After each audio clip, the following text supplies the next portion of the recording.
I work from home, so I need the technology to do what it's supposed to do. And so you bring up the movie and this incident to say, I don't know. I wanted your thoughts on it. I wanted to know, like, is this a real conspiracy kind of theory thing happening, or coinky dinky?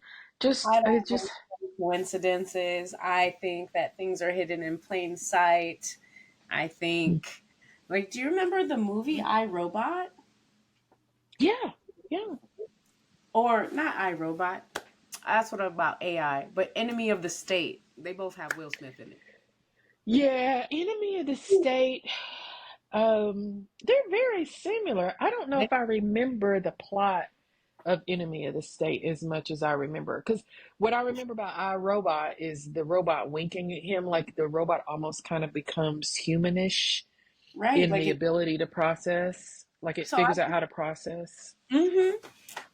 And you've seen some of that already, like these robots that they're still working on, right? The dog robot or whatever, even the human looking one. Like, you know what I mean? Like, I just think these things play out because there's nothing new under the sun, and whatever you can think of could possibly happen. So I think there's definitely truth in there, right? Like, I think even Fight Club, right? Fight Club was a kind of about like, you know what I mean, destroying the credit bureaus, and then what? Now what you got going on? How are you gonna hold these people or keep them in debt and all that? So I think there's always been a, like, they're playing with things, right? Like, how do you test things out? You test things out sometimes on the people. I mean, our whole profession, you know what I mean, started with some of that stuff, right? So I definitely think there's gonna probably be a time where um we will be without. Like the Book of Eli. Like there's so many stories about how what happens when technology is gone. We got to kind of go back, you know. Even if it's for 10 days or 10 weeks or 10 months, it's something. So, are you kind of doing like prep work? Like, do you have like a basement full of like toilet tissue, and are you that kind of aware of the possibility, or do you just be like, you know what, we'll fake it till we make it? So I do not have very much prep. I have a little bit because my mother is all about like making sure you have canned foods and this emergency thing. And, you know, if something happens and we can't communicate, you're just going to, where the meeting point is over here. You're just going to walk hella hours to get to there. So I could probably survive for a little bit longer than the initial, but then probably because I'm not prepared. Also, you know, like you need weapons and ammo and like, listen, I don't know that I'd be fighting. Like, I might just be like, okay, I'm just gonna be in my corner. What happens? Like, I don't know if I'm gonna want to survive. Is what I'm saying. Mm. Yeah, see, being a country girl from Appalachia, I'm always amazed at like some of what I grew up with was considered just everyday life for people that don't grow up in that kind of culture is considered a survival skill. So as a survival skill, I'm like, I got a lot of them on deck already. Like I grew up hunting and fishing. Worst case scenario, I pull out my fishing rod. We gonna eat. And that's You great. know, I have to leave the desert because there's no hunting or fishing, right? So, yeah, like, what do you catch in the desert that's edible? dust. Uh, Yeah, that's not very edible. So, I mean, there's things, but so my initial plan is to leave here, right? Do I need to drive down Mm. to Mexico? Do I need to, like, how I want to be at water, like, because I got to leave. So, that really be my escape plan, like having cash on hand, right? Because am I going to even be able to get gas? Is this like, that shit, you going to die trying to leave the desert? So, I don't know that I would sit here to survive. I would probably go to where hunting or fishing or something like that could be possible. Yeah, I would be going back to Rocky Top because there's all kinds of game animals. Mm-hmm. There's waters to fish in. But then at that Um, point, I don't even know if that's the issue. I think the biggest predator is going to be people. well, see, that's the other thing is some of that you got to be outdoorsy to, because the people like the biggest thing would be feral people. Do you know what feral people are? I know what the word feral means. So there are really feral people, and I thought they were just like a myth, a lore, because when you're in a place like Appalachia, there's all kinds of, they all this stuff that they say is, happens or whatever. But I actually came across one. I was doing a hiking a trail, and it was really not smart of me to be out there by myself. But I actually came across one, and I was like, oh, probably don't need to be out here. And I think what saved me from having any kind of like real dangerous engagement with this feral person was, so I'm walking forward and he comes sideways, like I see him come from up on a ridge down onto the trail, and then he walks by me. And I look at him because how people respond to you tells you a lot. Like if they will look at you, if they will hi. So I'm hi with you and nothing. He just looks straight ahead. So my rule is always like 5 seconds and check behind me. Well, before I could check behind me, I hear this couple say no. And I turn around and he's walking, and I was like, they must have saw something. Like, I'm glad they came. They didn't say anything to me about what happened or what they saw. They were like, hey, just come on, walk with us. They just kind of made it this really kind of friendly, like, yeah, let's walk together. You don't have to walk by yourself. And I was like, you know what? It was I was saving your life. He was probably about to bump me in the head. you know, I don't know. I mean, I don't know what he would have done if he had bopped me in the head, because he was probably about my height. Maybe he was maybe about 6'1", so he's a tiny bit taller than me. But he was. Listen, Mm, them feral people gonna beat us all out. We might have some skills to survive, but that's what they've been I doing. don't know what he would have done with me, because he wasn't gonna drag me anywhere unless he had some friends. I'm a big girl. He wasn't gonna put me over his shoulder. I'm not like that little petite 5'2" chicken. He can just dump her up. What you gonna do if you do? You might hurt me, but what's gonna happen? I'm gonna lay here until some animals come eat me. I don't know. Unless Mhm. he had some friends that were waiting, Yeah, because it was they gonna take five of them to carry me anywhere. they gonna survive. They camouflage. They know all the things. No, so feral people are not like military people. They're literally like animals in the woods. They're wild, but that's what I'm saying. Wild animals have these instincts. They have. I don't mean camouflage like putting in camo, but they know where to Yeah, be and they where know how not. to. Yeah, because people, they're a myth. People say that they're there, but you don't see them. Like they're That's my not just point. rolling up on you. Yeah. That's my point. But there's all kinds of stuff that people say they see up in the mountains. There's more Bigfoot sightings than you could imagine. I don't put it. I mean, the national park is so huge.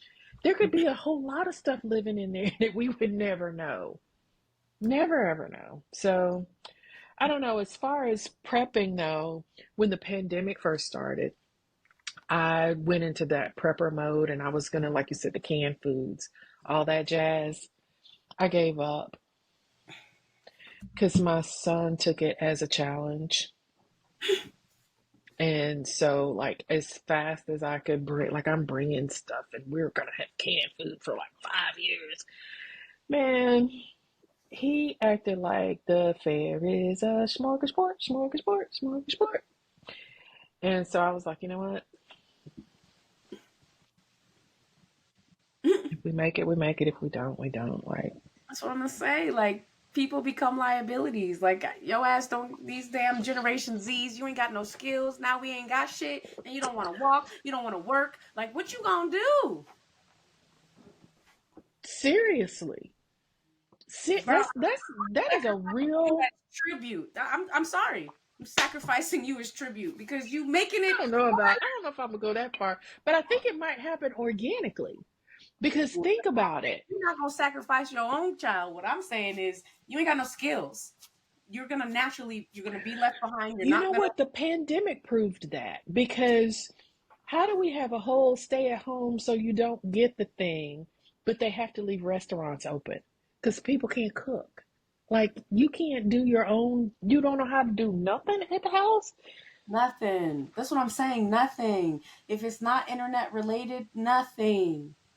They couldn't find a book in the library if the internet didn't tell them what shelf. Oh, Like we got man. the decimal system. We understood how to do shit. The Like cards, you remember having to go look at the little index yes, cards? you can. In 382.7. Okay. Like they have BTZ 74-49Z. it's all right. They're not even gonna be able to navigate shit. They don't know what a compass is except for the shit that's on their phone. The phone naturally has a compass. So that but you ain't gonna be able to use that shit because you ain't gonna have no power. I mean, we're gonna be using watermelons and shit to power up shit, but it's gonna be for like Not watermelons. it's gonna be for import like they don't have any land navigation. If the GPS don't tell them how to get there, they not gonna know. And Truly, truly, truly, because like I said something, I was talking to, some young people at the church I used to go to. That's another story because I don't go there anymore. But I was talking to them and I said, yeah, so we need to start walking because the sun's going down soon. I said, we only got probably about 30 more minutes left. And they look at me like, how do you know that? Well, so where did the sun start? And they're like, I don't know, in the oh, sky. oh Lord. I said, okay, which way is it to the car? Well, we came this way. Was the It's, car north, south, east, or west from where we are? They were mm-hmm. like, I don't know. Mm-hmm. So the problem So is you couldn't get back to the car without me, is what you're saying. the older generation under has these skills. It's the younger generation that doesn't.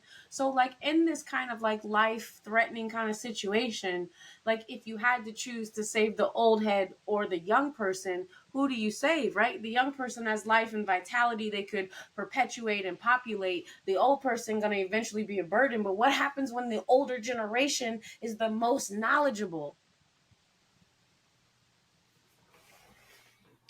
I'm gonna tell you, I really wonder.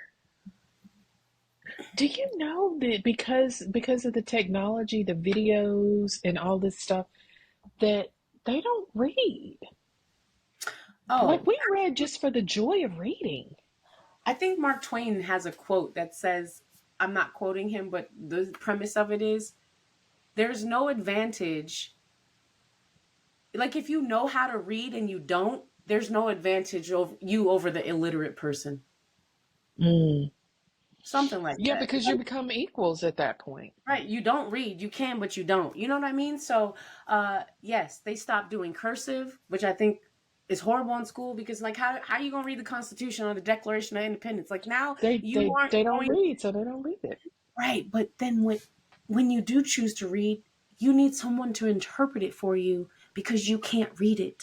You can't read Right. cursive. They took cursive away. How do you have a signature? Yeah, so you're right. They're not reading, they're not whatever. Like everything is voice activated. Listen, Googling is an art, and I still think it's an art. Like you can just Google something, or you can Google something with a comma and a colon and whatever to be more specific with the Google. A lot of people don't know that. But when you first had to Google that, you had to understand what you were asking for. And now it's just use the mic and speak your thing. Like, My thing is, I guess maybe from growing up in church and seeing how a piece of literature can be so misinterpreted or misread, it made me it made me curious to want to know myself. So I wanted to read things myself. I didn't want to trust somebody else's limited awareness or perspective. I wanted to be able to read it myself, to be able to figure out, like, what are they talking about? Is what's being said in the proper context? Like all of those things.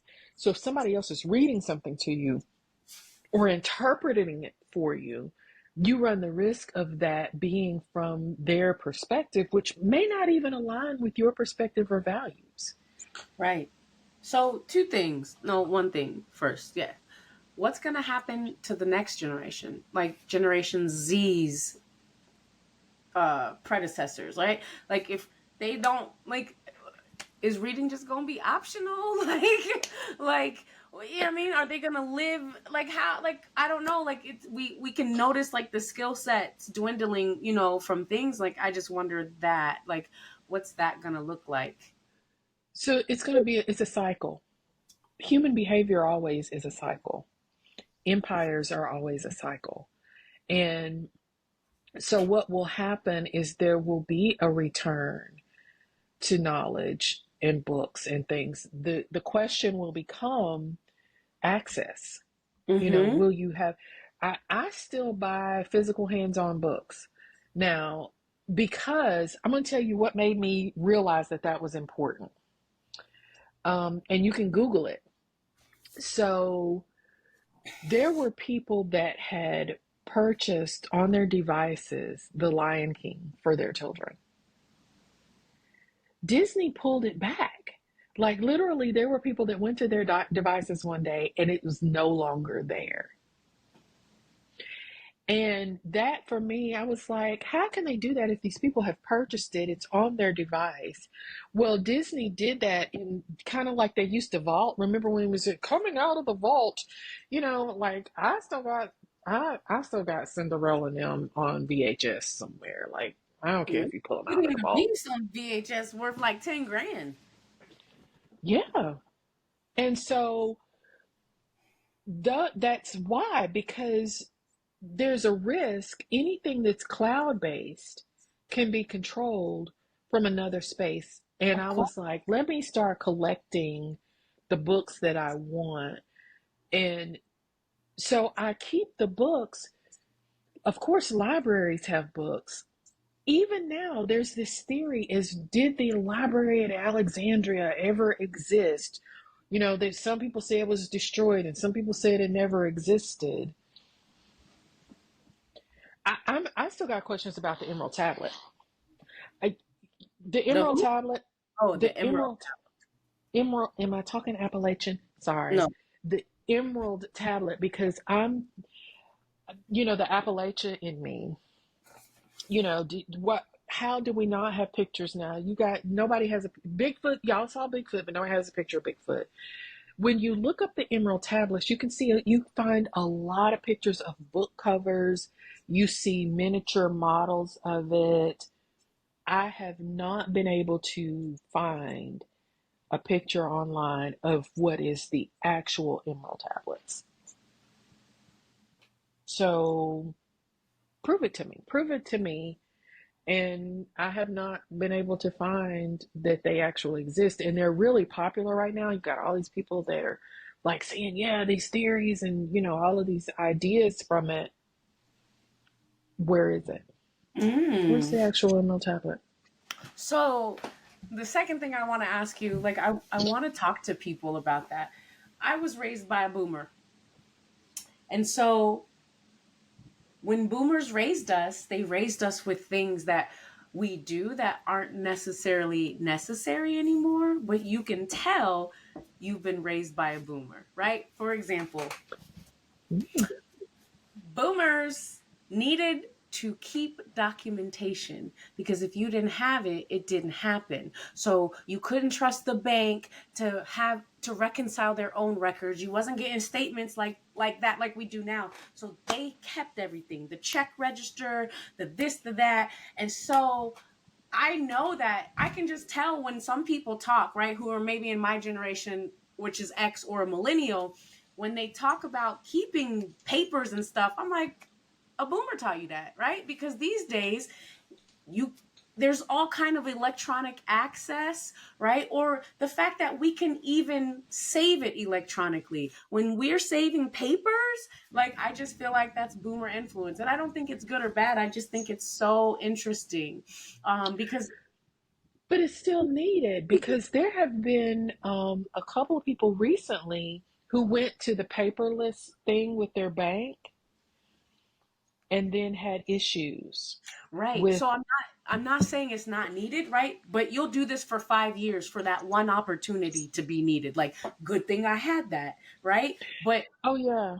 But Yeah. also, what I'm saying too is we don't got to hold the papers. We can scan the papers, we can store them, right? But I just like our children aren't going to do that. They're not going to hold on to a damn piece of paper, right? So I just wonder, like how do you like are there any boomer influences, like, so yes, definitely check registers. I mean, no one's really using checks, but anytime I order a check, it's the carbon copy. Like, I gotta have that, right? I definitely keep things, like I keep things I don't need to keep because of that influence, that just in case you might not ever know, right? Because again, that's generational shit. Like, black folks didn't even trust the bank. You had this money here and then you didn't, and then you had to prove that you did. Yeah, there was a bank in Knoxville. It wasn't just black people, it was everybody like lost their money. Um, like literally lined up outside the bank and nobody got their money. And that was not specific to race or color. And so a lot of people in East Tennessee that are over a certain age are very leery of not having documentation. I was raised, my parents were boomers, and a lot of what I thought was because we were in Appalachia, this waste not, want not that happens in the Bible Belt, um, was a lot of it. But you're right, some of it was just their understanding, being raised by people of lack, because remember, their parents would have been the ones that went through the Depression. And so they always had this preservation piece. So forward that logic, and this is why I say it's always a cycle. So now we have, okay, our grandparents were Depression, and so they were thrifty. They go through that. Then there's the next generation, which is the boomers, our parents, that, they have this savvy about them. Everything is documented, keep papers, and, watch paper trail. So now everything is digital, technical, on a device somewhere. What happens if we lose cloud services because we lose Wi-Fi? Because, like, I think that will create the cycle again, right?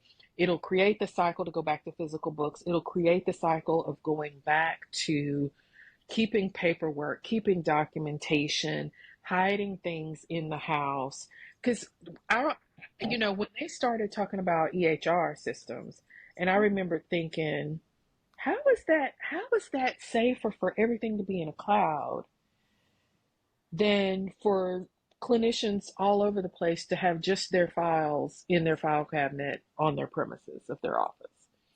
Like, everybody's stuff is now in this system. That just seemed to me to be less secure, less um, Well, shit, I safe. feel like behavioral health is still using faxes. Like, they're still utilizing faxes. Like, when I work for health insurance or whatever, it's like fax, fax, fax. Everyone's like, yo, that shit is so outdated. I'm like, fax can't be hacked. Yeah. So yeah, maybe it will cycle back. I don't know if I want to be around to see that shit, but Well, so even think about now, when you even mention facts, other than, so landlines don't really exist anymore. mm-hmm. Like before, if your power went out, you could pick up the phone and use the phone. Now, if you have a quote unquote home phone, it's connected to your internet service, which means if your internet goes out, you don't have phone. Like, I don't think we realize how much of what we have Dependency. normalized. It's Hmm. mad dependency, and so all somebody has to do is take it away. Like, once they take it away, you don't know what to do. Um, well, And I think the I older gotta. generation understood that. Like, you can't be dependent on a system. You need to know how to cultivate Well, and they farm didn't and have these harvest. systems to be dependent on. But Because even remember, once our generation is when this technology like But I don't just flourished. mean just technology. I mean, period, right? Like, you don't have to trust the banks. Like, you need to be able to have your own money somewhere, right? So you're not so dependent, right? You can't trust this all the time, so you got to know how to do this. There was always like just a way for you to be autonomous, right? Just in Mm. case. just because you're right, they didn't have the systems. But then when the systems started, it was like, okay, but you still need to know. And I think sometimes even the boomers, that's what they taught us that too, right? Like, again, you couldn't be dependent on television, right? Because television it came on and then it went off, right? Television went off, right? So you need to know how to entertain yourself. You need to know how to do this. Take your ass outside and play. Like, you can't just, video games. I mean, even though like Game Boy and stuff, right? That wasn't all consuming. You need to go do this. You need to go, you know, ride a bike. Outside play. Outside play created so many of the social skills that a lot of people struggle with now, like a lot of the anxiety, a lot of the lack of conflict resolution, all of those things that you learned as a child with outside play, like playing with other kids in the neighborhood. Technically, some real survival skills because we were outside doing some real, like, we were walking the train tracks. Like, you knew not to stay on the train tracks. If the train's coming, you felt that vibration, we got off the tracks. Like, I don't know which way it's coming from, but there's a train coming.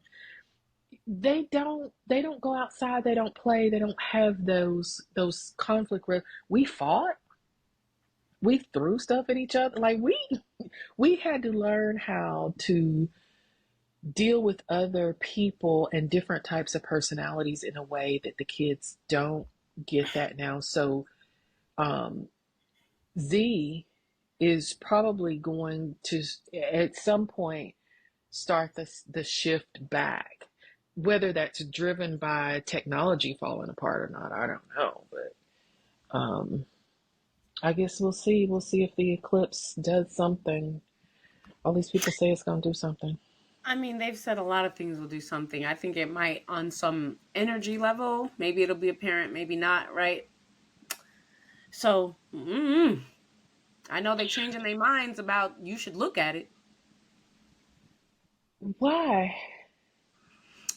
So, I just been the concept of a lot of things that are good for you, they make you think is bad, right? Like decolonizing therapy allows us to tap into maybe different approaches, saging, crystals, frequency, all of that, right? Like therapy is about empirical study and blah, blah, blah. Like, how does this play a part, right? So, and sometimes in people in religion, they think those type of things are witchcraft, right? Whether it's tarot or whatever. And so they tell you, right? They take us away from copper, right? Copper has a lot of, it's a conduit. A I lot thought of copper was good. Copper's bad now? copper is good, but you don't see things being made out of it so much and all of that. So they're taking you away from that. So I say that to say that there's this theory where they tell you don't look at the eclipse, right? Because there is some inherent benefit if you do. People sun gaze, right? We're told not to look at the sun. People sun gaze and receive benefits from that.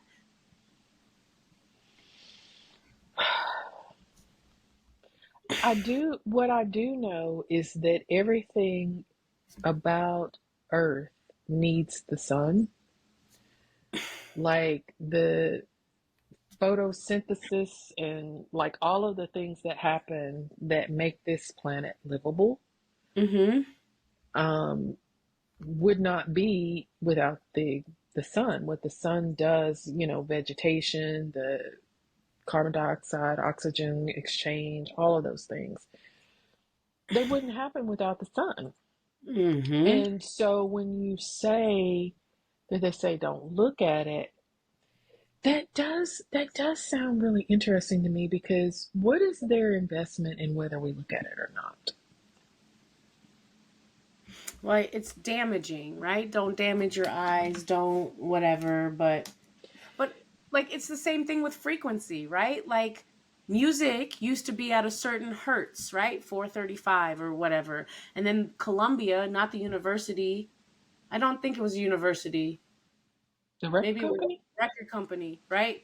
Like they did this study. And so they realized like this frequency feeds us, right? It does something for us. All of Hmm. our music is now on a different frequency. They took it off of that frequency and put it on a different frequency. So intentionally you're taking away a benefit by changing the frequency, right? Or fluoride in your toothpaste or water, it's to prevent cavities, but it also calcifies that pineal gland. So I'm just saying, like, it's really hard to discern what you're saying. Is it really a benefit, right? Because every other year it's don't put the baby on the back or the belly, or don't eat this food, right? But the FDA harms us more than they help us. But if it's not FDA approved, we don't want it. Well, I might want it if it's not FDA approved. There's nothing Dr. Sabi did was FDA approved. Dr. Sabi was saving people. So it's like, it's really hard to listen to anything they say is not good for you. It probably is. What they say is bad is good, and what they say is good is bad. Cholesterol. Cholesterol is one of natural existing cholesterol, like in butter and in fatty meats, Mm-hmm. is actually the component that the brain needs that helps with long term memory, meaning that Mm, levels of cholesterol in the brain help prevent Alzheimer's and dementia. mm, Now, is there such a thing as too much? I'm sure.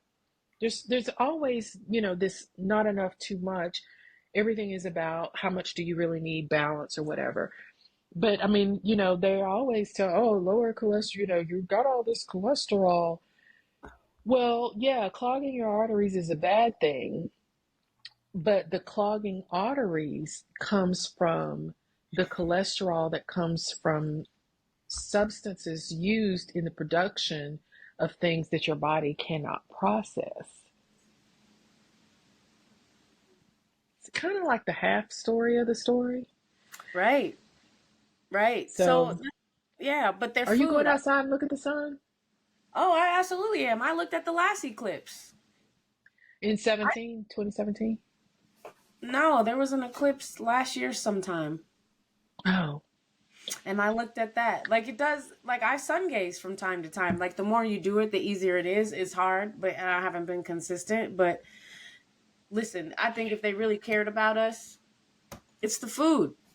Our food. We're not even eating real food. It's food like products, right? It's all about preserving and all that. Like, you know what I mean? Like, you ever have some shit in your refrigerator, you know good and damn well that shit should have been rotted or at least going bad, and it's not, right? Like, this is what I'm saying, our food. That's why everybody's like sea moss, because we're getting all these minerals, right? All these things that are happening to us is due to a deficit. yeah, absolutely.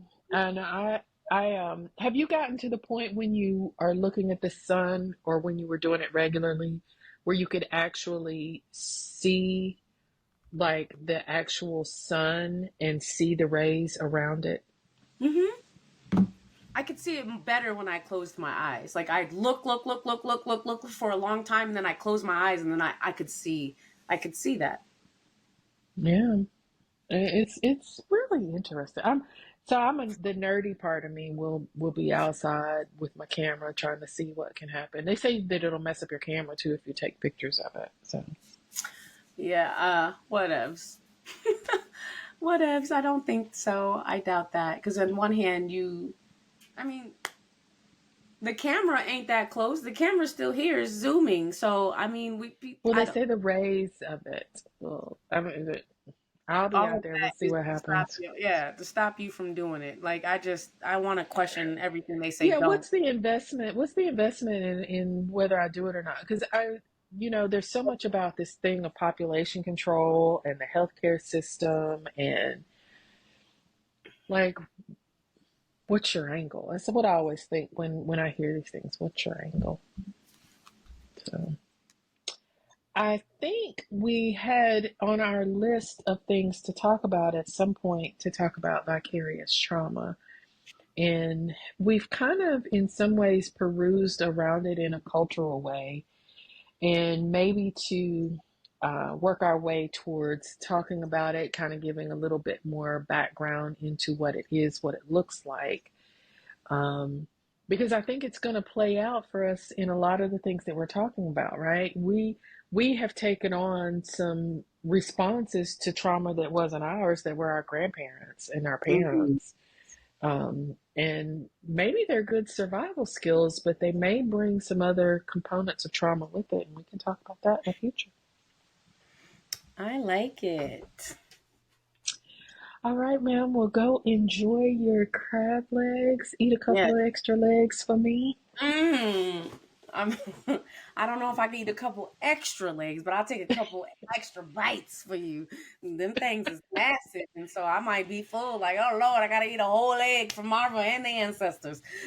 Well, I now I didn't say like eat a whole claw. Not a Well, you said claw. a What are they couple called? A whole legs. That was rack. like the What are they called? S. Racks? Yeah. The Yeah. You don't have to clusters? No. cluster. That was the word I couldn't come up with. I'm not saying a whole cluster. I don't know why I couldn't come up with that word.